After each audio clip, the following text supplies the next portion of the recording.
오늘 말씀을 준비하면서 한 가지 큰 질문이 하나가 생겼습니다. 누가복음은 총 24장까지 있습니다. 그 24장이 끝이 아니라 사실은 사도행전으로 불려지는 말씀이 후속편입니다. 그래서 보통은 누가행전이라고도 불리는데요, 누가복음과 사도행전은 하나란 이야기입니다. 양이 너무 많아서 여기까지는 누가복음으로 하고 여기서 여기까지는 사도행전으로 하자라고 한 것으로 누가가 기록한 하나님의 말씀인데요, 누가복음 24장을 지난 시간에 1절부터 13절을 나누면서 23장에서 이미 끝났어야 되지 않나? 예수님 부활하셨잖아요. 그럼 이제 사도행전에서 예수님이 승천하실 건데, 예수님 부활하셨으니까 이 땅에서의 사역은 끝이 난 거예요. 그럼 23장에서 다 끝나야 되는데 왜 24장이 연결이 될까? 무엇 때문에 24장을 기록한 걸까라고 하는 의문입니다. 그 의문 속에서 가장 먼저 여자들이 등장을 했어요. 물론 예수님께서는 이 여인들을 만나주지 않았어요. 이미 부활한 모습으로 있었고 천사들이 무덤을 지키고 있었고 천사들이 여인들에게 하는 말이 왜 예수님께서 하신 말씀을 기억하지 못하느냐라고 하는 책망이에요. 사실 이 여인들은 예수님이 부활할 걸 믿고 온 게 아니에요.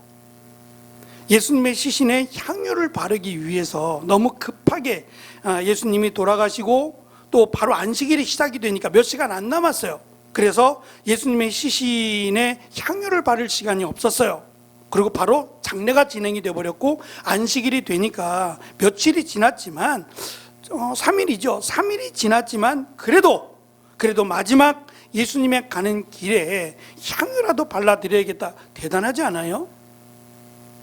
아니, 누가 죽은 지 3일이나 된 지금처럼 시신을 보관하는 그런 냉장고가 있는 것도 아니잖아요. 그러면 3일이 지났다면 이미 부패가 시작이 됐어요. 그렇지 않을까요? 한번 생각해 보세요.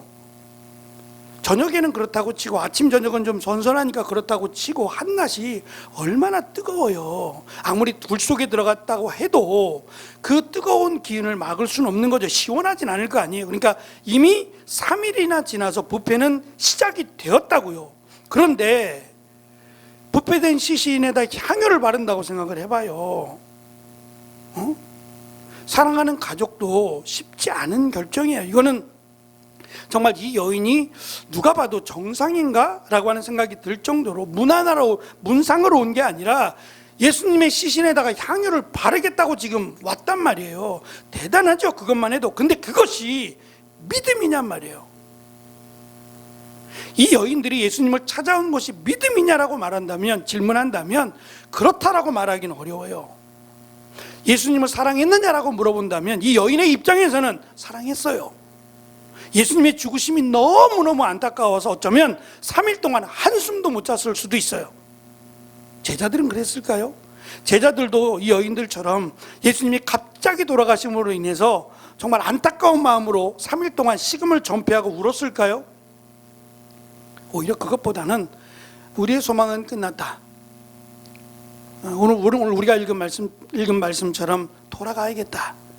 이제 우리는 그냥 마치 끊어진 동아줄을 붙잡은 것과 같이 우리가 지금까지 뭐 했나? 라고 하는 후회감, 실망과 좌절, 아마 그것을 느꼈을지도 모르겠어요. 그거 생각하면 이 여인들이 정말 대단해요. 그런데 이 여인들이 대단하다는 것을 지금 말씀하려고 하는 것이 아니라 왜 이 여인들이 3일 동안 예수님이 부활하신 그 시간 동안 어리석은 시간을 보냈느냐는 거예요. 기대와 소망으로 예수님 부활하실 거야 라고 생각했다면 향유를 준비하지 않았을 거예요. 저는 꽃을 준비하지 않았을까 싶어요. 믿음이 있었다면 예수님 부활하실 것을 축하하는 꽃이나 또는 다른 것들을 준비하지 않았을까요? 적어도 그 3일이 되돌릴 수는 없지만 믿음이 있었다면 이 3일은 분명히 달랐을 거예요. 그래서 천사들이 가르쳐 준 말은 어찌하여 어리석으냐. 예수님께서 살아 계실 때 하셨던 말씀, 내가 고난을 당하고 죽임을 당할 것이지만 부활할 것이다 라고 하신 말씀을 왜 기억하지 못하느냐, 왜 믿지 못하느냐라고 하는 가르침이었어요. 그 가르침을 듣고 기억했다 그랬어요. 깨달았어요. 깨닫고 비록 예수님의 시신은 여기 없어요. 누가 가져간 것도 아니고 이것은 분명히 말씀하신 대로 부활하셨다, 예수님이 부활하셨다라고 하는 기쁨으로 드디어 깨닫고 제자들을 향해서, 사도들을 향해서 갔다 그랬어요. 가서 예수님 부활하셨다고 전했다 그랬어요. 그것이 지난 시간에 나눈 말씀이었어요. 오늘은 남자들입니다. 여기 등장하는 글로바라고 하는 한 사람의 이름이 등장해요. 두 제자인데 한 사람의 이름이 글로바고 또 한 사람의 이름은 등장하지 않아요. 근데 이들은 사도는 아니에요. 나중에 뒤에 30장 넘어가다 보면 사도들이 기다리고 있었고요. 이 둘이 가서 사도들에게 말을 했더니 사도들이 아멘으로 믿는 게 아니라 또 이상히 여겼다 그랬어요. 앞에 여인들 이름을 소개했습니다만 이 여인들 역시도 처음에는 믿지 못했어요. 믿지 못했지만 말씀을 듣고 깨닫고 기쁨으로 가서 복음을 전하는 자가 되었어요. 그 복음을 들었던 사람들이 이 사람들이에요. 이들 중에 지금 두 사람이 엠마오 마을이라고 하는, 여기가 목적지가 아닙니다. 엠마오 마을로 향해 가지만 원래는 자기들의 고향인 곳으로 가기 위해서 방향이 엠마오 마을 쪽으로 택해서 가는 겁니다. 이 길은 복음을 전하러 가는 길이 아니에요. 이제는 좌절과 실망으로 자기가 있었던 원래의 집을 향해서 가는 거지 땅 끝을 향해서 가는 것은 아닙니다. 한번 읽어볼까요? 시작. 다시요. 시작. 행복하십니까? 대답 안 하셔도 돼요. 대답 안, 왜냐하면 이건 지극히 주관적인 일이니까. 다만 내가 나에게 한번 질문해 보세요. 나는 행복한가? 나는 지금 행복한가? 라고 하는 질문 앞에서 한번 스스로가 조용히 한번 답을 내려보시길 바랍니다. 한국 사람들은요, 세계적으로 가장 IQ가 높은 민족이랍니다. 대단하죠? 이 작은 땅덩어리에 살고 있는 한국 사람이 세계에서 가장 보편적으로 세계에서 가장 높은 IQ를 가지고 있고요. 또 한 가지 특징이 있다면 근면성실하답니다. 여러 가지 이유를 댈 수 있겠지만 하여튼 한국 사람들은 근면성실하다라고 하는 것이 세계가 내린 한국 사람에 대한 평가입니다. 어느 정도 근면하고 성실하냐면 한국 사람이 유럽 여행을 갔어요. 유럽 여행을 갔는데 여행입니다. 복장은 여행 복장이에요. 복장은 여행 복장인데 새벽 4시 반에 일어나요. 유럽 여행을 가서 새벽 4시 반에 일어나서 유럽 여행을 전체를 하고 돌아와야 돼요. 그래야 우리는 여행했다, 보람이 있다라고 느낀대요. 그래서 유럽에 있는 렌터카 사장님들이 한국 사람들이 오면 절레절레 흔든대요. 그래서 왜 그러냐 그랬더니 여행 와서 3박 4일, 4박 5일 동안 2,300km를 탄대요. 차를 렌트해서 2,300km, 유럽을 전체를 돈대요. 이게 가능하냐고요? 이 사람들 지금 여행 온 거 맞아요? 그 사람들이 볼 때는 학을 뛴대요. 2,300km를 3, 4일 안에 타고 돌려준대요. 그러니까 새벽 4시 반부터 저녁 12시까지 차 타고 돌아다니는 거예요. 차 타고 돌아다니고 차를 돌려줄 때 보니까 2,300km를 탔대요. 여기서 부산까지가 약 500km가 좀 안 돼요. 부산까지 왔다 갔다 하면 거의 1,000km가 다 되죠. 한번 생각해 보세요. 1,000km에 하루에 1,000km예요. 부산 왔다 갔다 하는 게 1,000km인데 3일 동안에 2,300km 탔어요. 그럼 부산을 몇 번 왔다 갔다 한 거예요 지금? 거의 5번이잖아요. 거의 5번을 3일 동안 이게 제정신이냐는 거예요. 근데 한국 사람들은 이래야 돼요. 4시 반에 일어나서 이렇게 여행을 해야 내가 이번 유럽 여행은 잘하고 왔어, 의미 있고 아주 열심히, 이게 노는 거냐고요. 휴가의 개념이 다르다는 거예요. 외국 사람들이 생각하는 휴가와 우리나라 사람들이 생각하는 휴가의 개념이 다르다. 그 심지어는 월화수목금토일 일주일 중에 우리는 하루는 불태워야 돼요. 한국 사람들은 하루는 불태워야 돼요. 불금, 금요일 날은 불태우는 날 아니에요? 하루 정도는 불태워줘야 되는 그런 민족성을 가지고 있어요. 참 독특하죠. 근데 외국 사람들이 볼 때는 한국 사람들의 기질이에요. 이건 이렇게 하라 그래도 못해요. 기질인데, 제가 남아공에 있을 때 교수님이 자기가 이제 휴가 갔다 온 이야기를 좀 해주셨어요. 일주일 동안 휴가를 갔다 온 이야기를 해주시는데, 저희가 궁금해서 물었어요. 우리는 휴가하면 벌써 어디 멀리 갈 계획을 하고 벌써 많이 짜죠. 한 달 전, 2달 전부터 휴가 계획을 짜잖아요. 아니, 그 이상 되시는 분들도 있어요. 한 6개월 전부터 이미 휴가 계획을 짜시는 분도 있는데, 궁금했어요. 과연 이분들은 휴가를 어떻게 보낼까 궁금해서 물었어요. 휴가 다녀오셨는데 어떻게 보내셨어요? 이제 마음속으로는 어디 갔다 오셨고 어떻게 이제 이렇게 한번 나도 해보겠다라고 하는 생각으로 물었더니, 어디 가서 쉬면서 책 읽었대요. 끝. 어디 가서 조용한 곳에 가서 책 읽었대요. 그게 전부. 여러분 생각은 어떠세요? 이게 휴가야? 라고 생각하지 않으시겠어요? 근데 이분들은 이게 휴가래요. 이거보다 더 좋은 휴가는 없대요. 자기만의 휴가의 방식일지 모르지만 외국 사람들은 거의 공통적으로 이렇게 자기의 시간, 조용한 시간, 이걸 휴가라고 생각하더라고요. 제가 놀라운 이야기를 하나 드리려고 해요. 오늘 어르신들이 몇 분 안 나오시긴 했는데, 우리나라 2015년 그리고 2022년까지의 자살이에요. 자살 통계를 한번 내봤어요. 그래서 10대부터 80대까지, 10대, 20대, 30대, 40대, 80대까지 자살률이 가장 높은 세대를 조사했어요. 자, 10대부터 80대까지 자살률이 가장 높은 세대가 어디라고 혹시 생각하십니까? 한 번만 여쭤볼게요. 한 번만 맞춰보세요. 10대부터 10대, 20대, 30대, 40대, 50대, 60대, 70대, 80대 중에 어디가 가장 자살률이 높았을까요? 2015년도 그렇고 2022년도 똑같아요. 변하지 않습니다. 어느 세대가 가장 높았을까요? 권사님? 20대가 땡. 다행이죠. 한 번 더. 20대는 아닙니다. 50대 땡. 한 번만 더. 마지막. 80대 딩동댕. 놀랍지 않으세요? 제가 표를 하나 갖고 왔어요. 맨 위에 빨간색으로 테두리 거놨어요. 지금 절반이 70대, 80대예요. 다행인 것은 10대가 4%, 말씀하신 20대가 16%? 다행이죠. 저도 이거 보고 깜짝 놀랐어요. 김진찬 성도님 알고 계신 거였어요? 찍은 거예요? 알고 계신 거예요? 들으신 거예요?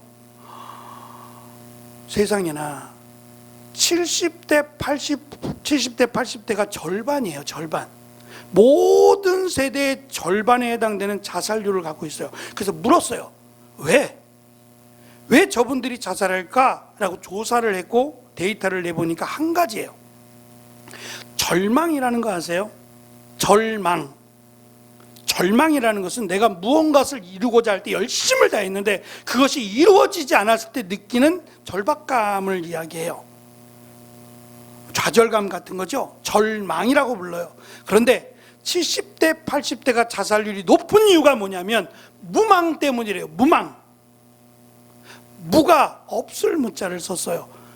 소망이 없다는 거예요. 살아가는데 희망이 없어요. 그냥 살아가는 거예요. 그러니까 내일 하루 더 산들, 내가 조금 더 산들 그 그게 무슨 의미가 있겠느냐는 거예요. 자식들에게 패기치지 말고 그냥 빨리 죽자. 죽고 싶어도 못 죽는 시대니까 내가 스스로 죽자라고 해서 자살하신대요. 또 한 가지 주된 이유가 있는데, 무망 때문이기도 하지만 두 번째, 외롭대요. 그래서 여자 할머니들의 자살률보다 할아버지들의 자살률이 4배가 높아요. 4배가 높답니다. 제가 이 말씀을 드리는 이유가 있어요. 우리나라가 OECD 국가 중 1위예요.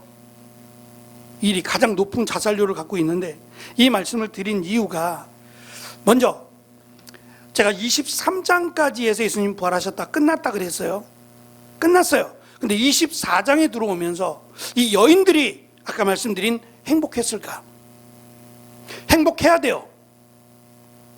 그렇죠? 예수님 부활하셨잖아요. 이거보다 기쁜 일이 어디 있어요? 그러면 기뻐했어야 돼요. 이 두 제자도 엠마오로 갈 것이 아니라 이 복음을 들고 땅끝으로 가야 돼요. 근데 왜 그렇지 않냐고요? 행복하지 않은 거예요. 왜 행복하지 않느냐는 거예요.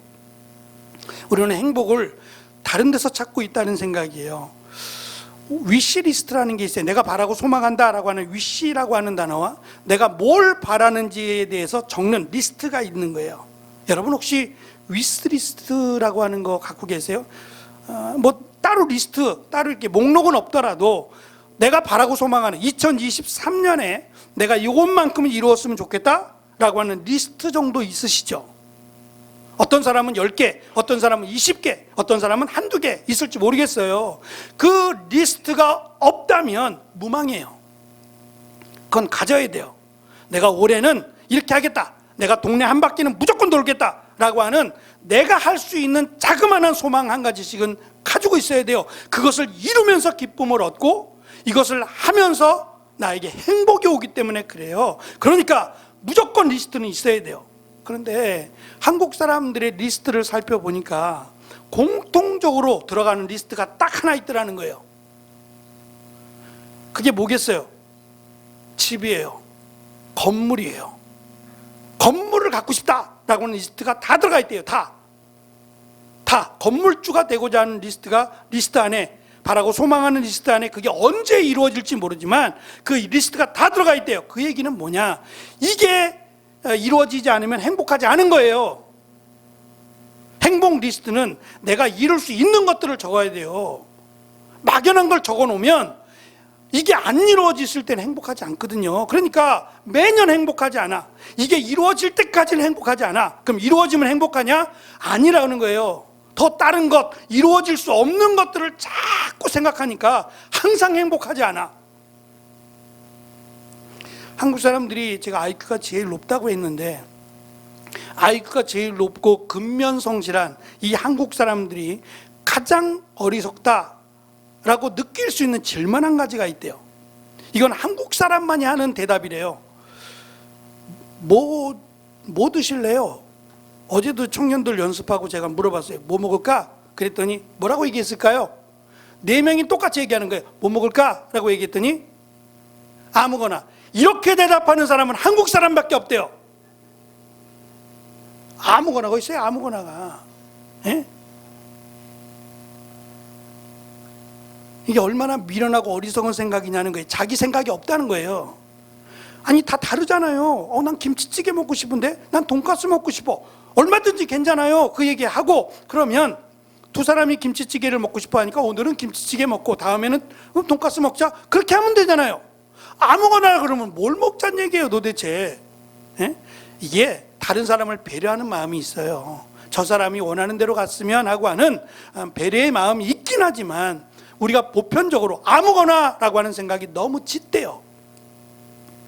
그러니까 작은 것에 대한 소중함을 너무 놓치고 살아간다는 거예요. 이것 먹으니까 너무 좋아.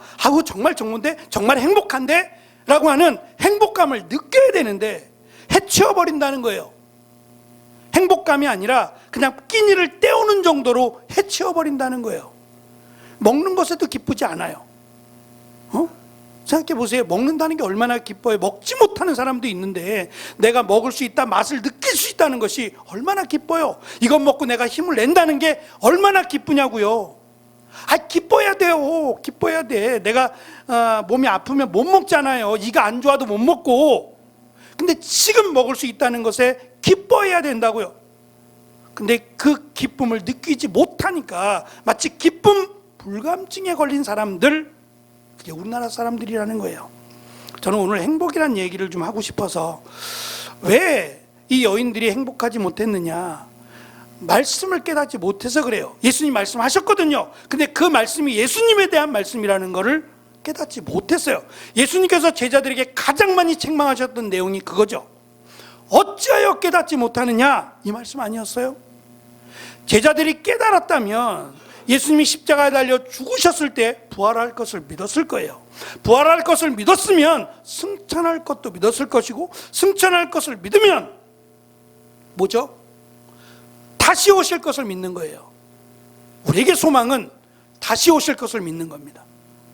언제 오셔도 괜찮아요. 언제 오셔도, 오늘 오셔도 내일 오셔도 괜찮아요.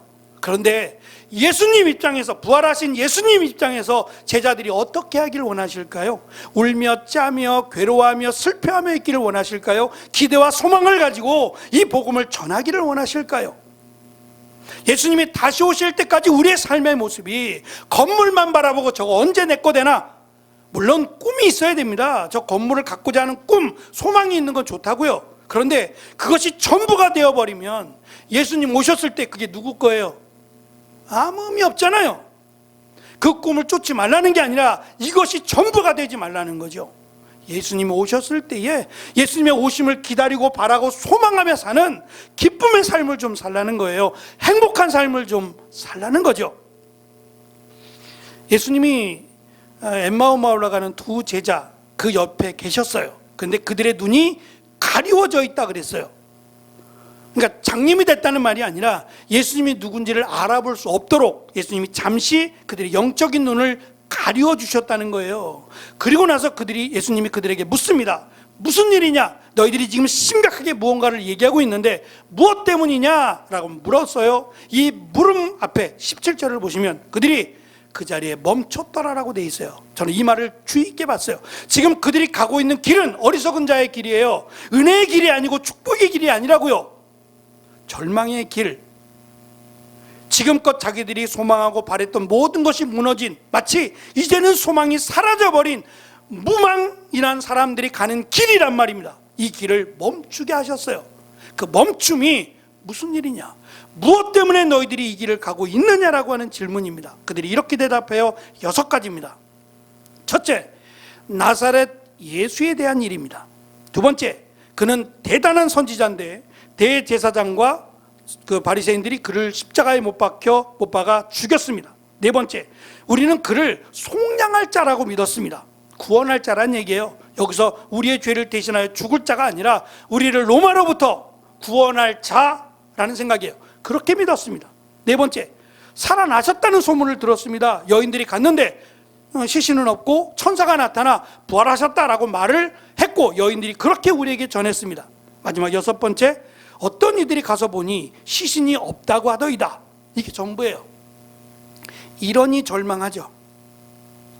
이러니 절망하죠. 믿음이 없다라고 하는 얘기는 이 믿음이 추상적인 게 아닙니다. 믿음은 들음에서 나오는 거고요. 들음은 깨달음으로 가야 됩니다. 아이들이 잘한다라고 말할 때 키만 잘하면 안 돼요. 그렇지 않을까요? 키만 잘하는 게 아니라 여러 가지 면에서 성장을 골고루 해야 돼요. 그래야 건강한 거죠. 키만 잘하면 어떻게 되겠어요? 이건 더 문제가 심각하지 않을까요? 건강해서 좋긴 한데 키만 자라고 나면 어떻게 되겠어요? 우리의 신앙도 똑같아요. 신앙의 연수가 더하는 거 굉장히 소중한데 연수만 더하면 안 됩니다. 자라야 돼요. 신앙이 성숙해져야 되고 그리스도에게까지 자라야 진정으로 자라는 게 됩니다. 그런데 자라지 못하는 이유가 뭐냐면 열심만 있어서 그래요. 봉사만 해서 그렇다고요. 한국교회가 성장하는데 굉장히 많은 큰 도움이 됐던 것이 헌신이에요. 충성이었어요. 그래서 아침부터 교회에 와서 청소하고 봉사하고 섬기고 얼마나 잘하는지 몰라요. 이 섬김과 수고가 있었기에 교회가 성장한 게 맞아요. 그러나 본인은요, 그렇게 수고하고 헌신하고 섬겼던 본인은 정작 믿음이 있느냐는 거예요. 왜 자꾸 한국교회가 말씀으로 돌아가자고 부르짖냐 하면 믿음이 말씀과 관련이 있기 때문이에요. 여인들이 슬퍼했던 이유도 예수님을 제대로 알지 못했기 때문에 슬퍼했던 것이고 어리석은 결정을 했던 겁니다. 그것을 깨닫고 나서야 이제 복음을 전하는 사람이 됐어요. 오늘 특별히 두 사람 남자들입니다. 여인보다 못해요.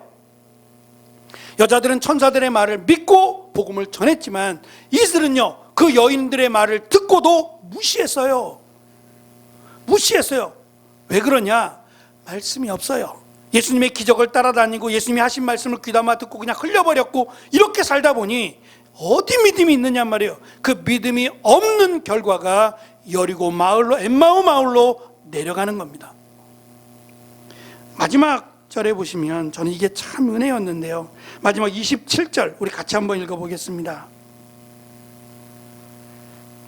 27절 말씀이에요. 같이 읽어볼게요. 시작.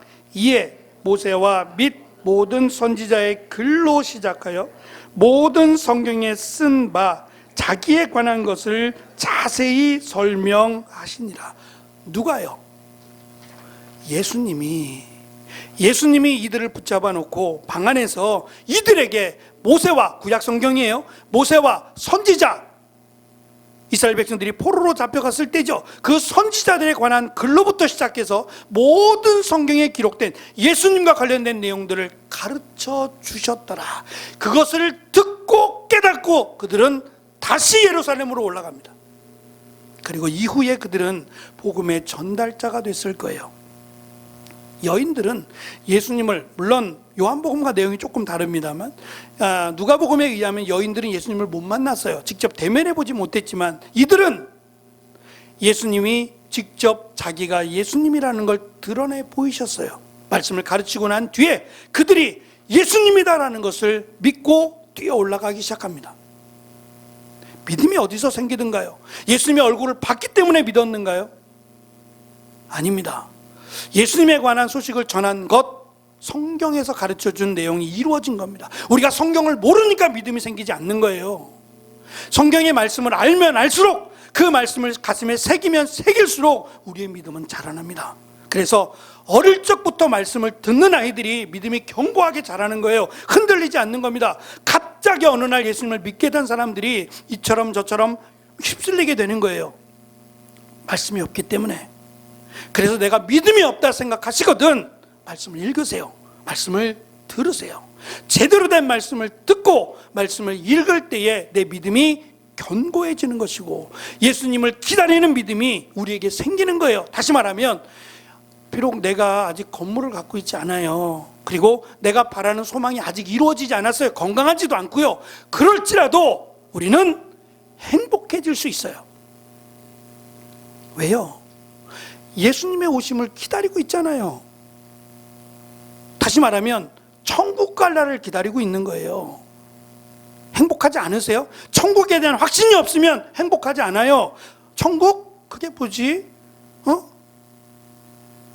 그럼 막연함이 생긴다고요. 그러나 성경을 믿으면, 성경을 알면 그 천국이 어떠한 천국인지를 알게 돼요. 그리고 그 천국을 들어갈 수 있다는 것에 대한 희망을 갖는다고요. 비록 세상에서는 무망이라고 말할 수 있어요. 아무것도 기대할 게 없다라고 말할 수 있지만 하나님의 나라, 주님이 나를 다시 부르실 때까지, 그만 됐다, 수고하고 와라 할 때까지 우리는 소망을 가질 수 있어요. 행복이라는 것을 꿈꿀 수 있다고요.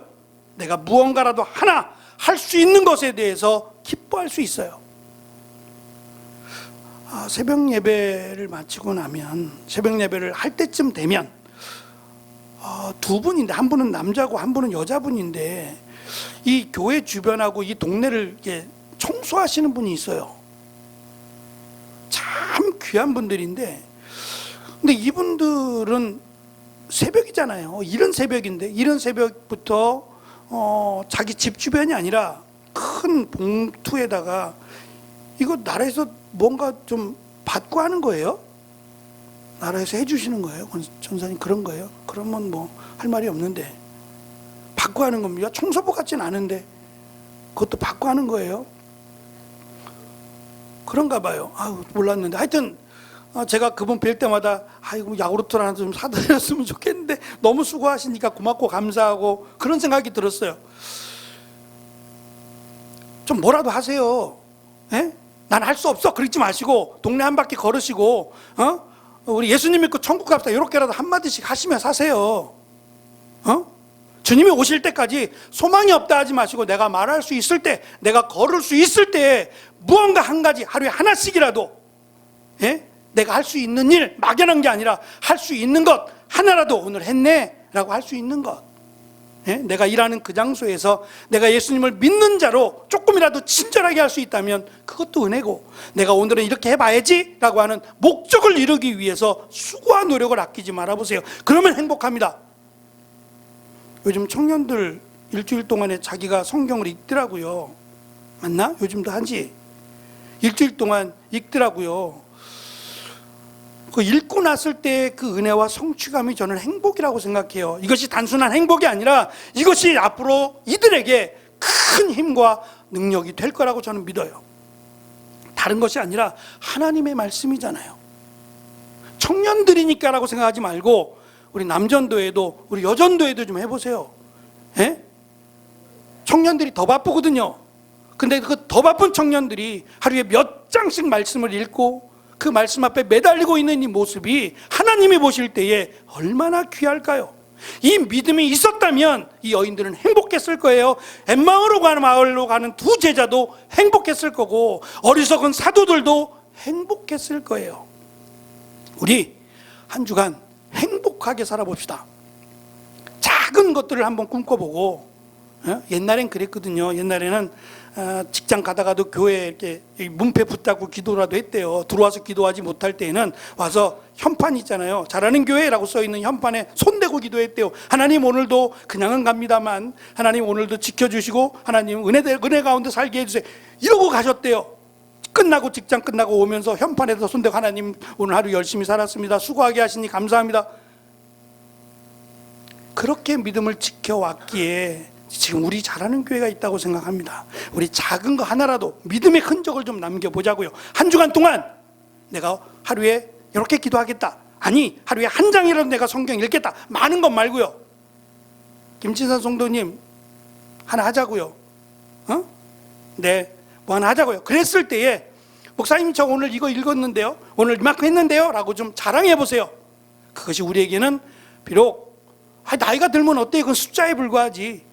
하나님이 보실 때에는 다 사랑스러운 자녀입니다. 한 주간 하나님 앞에서 자그마한 것들을 이루어가는 기쁨, 그 행복 가운데 살아가는 우리 모두가 되시기를 간절히 축원합니다. 기도하겠습니다.